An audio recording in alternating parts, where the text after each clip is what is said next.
Magandang umaga, magandang buhay at magandang araw mga lodi. Sa ngayon po ay ating matutunghayan ang isang amazing story kung saan sa lugar na ito dito nagpapakita ang tinaguriang mahiwagang sirena, kung saan tinatayang nasa 100 taong mahigit na ang nakalipas sa lugar na ito, kung saan dito siya nagpapakita o nakipagtagpo sa kanyang minamahal na immortal, kung saan umibig siya ng isang lalaki, kung kaya't masisilayan natin siya sa ngayon.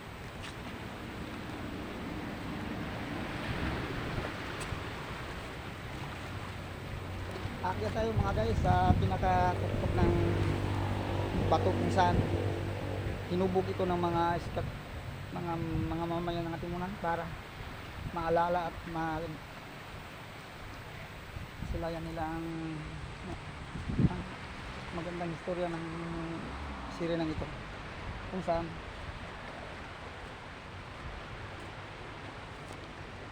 kaya ganito ako mag-vlog dito.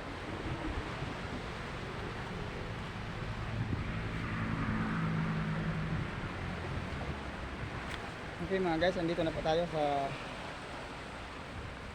lugar ng tuktok ng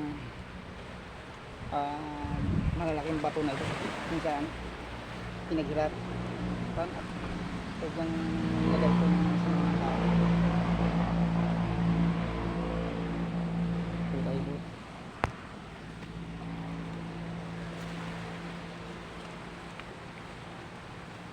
Dito nga ngayon matutunan ninyo ang amazing story ng isang sirena, kung saan dito siya sa lugar na ito naghihintay sa kanyang minamahal, kung saan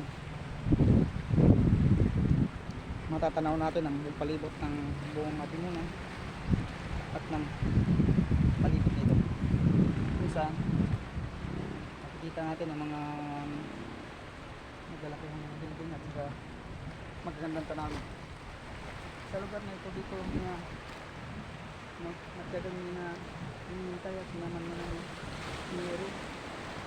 At yan naman sa bandar yan, sa may balitin yan, yan ang kuwiba kung saan tumatagos ito hanggang sa ilog. At dito po makikita natin kung gaano kaganda ang isang mahiwagang sirena ito, kung saan sinasamba ito ng mga kalalakihan ng unang panahon, kung saan yung mga nagpapakita ito sa mga nagmamahal ito. Kunin na kabila gaano ang kanyang kagandahan, at katunayan po ay dito na siya ngayon. Dito mga guys, mga lodi, napapansin niyo po na lubha po siyang napakaganda. Talaga pong kaakit-akit ang kanyang kagandahan, kaya't maraming mga mortal na mga umibig na tao dito sa kanya. Pagkamat napapansin natin na sa atin mo lang ito makikita ito ng sirenang ito. Sila lang ang nakapag sadya ng mga gandang tanawin na ito. Ito eh alaala sa kadakilaan at saka misteryosong nilalang na ito, kung saan hindi na siya nagpapakita hanggang sa ngayon, dahilan ribulto na lang alaala para sa mga mamayan sa Katimunan. Yung mapapansin niyo yung balitin niyan guys, dyan siya pumapasok papunta doon sa ilog, kung saan doon siya namamasyal hanggang sa makikita niyang mga taong nagugustuhan niya.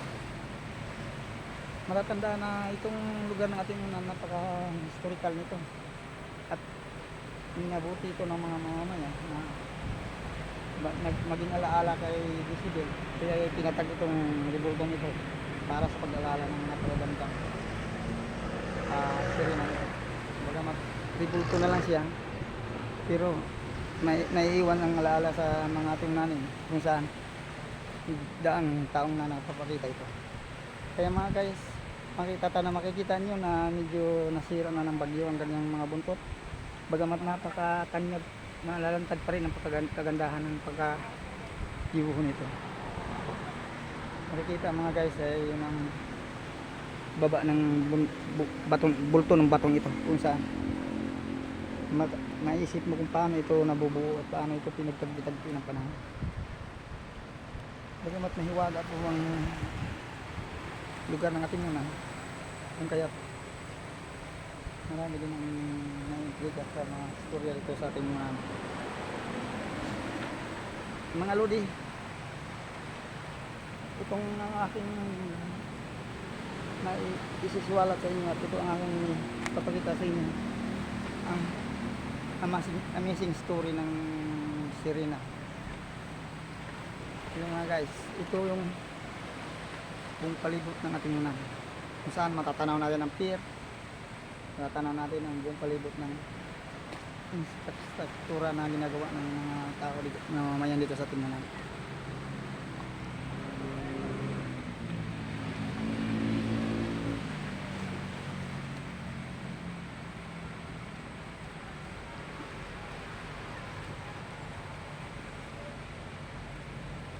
At dito mga lodi, matatandaan na napakaganda ng tanawin na ito. At lubha kong kasya-siya sa mga nanonood sa video nito. Kung kaya katapusin ko na po itong vlog ito, sana po i-subscribe at i-follow nyo ako. Magiging napakagandang alalay sa inyo. Dito na lang at more power sa inyo at magandang buhay, magandang araw sa inyong lahat mga lodi. Ang inyong lingkod, Mario Suralta. Follow me and subscribe.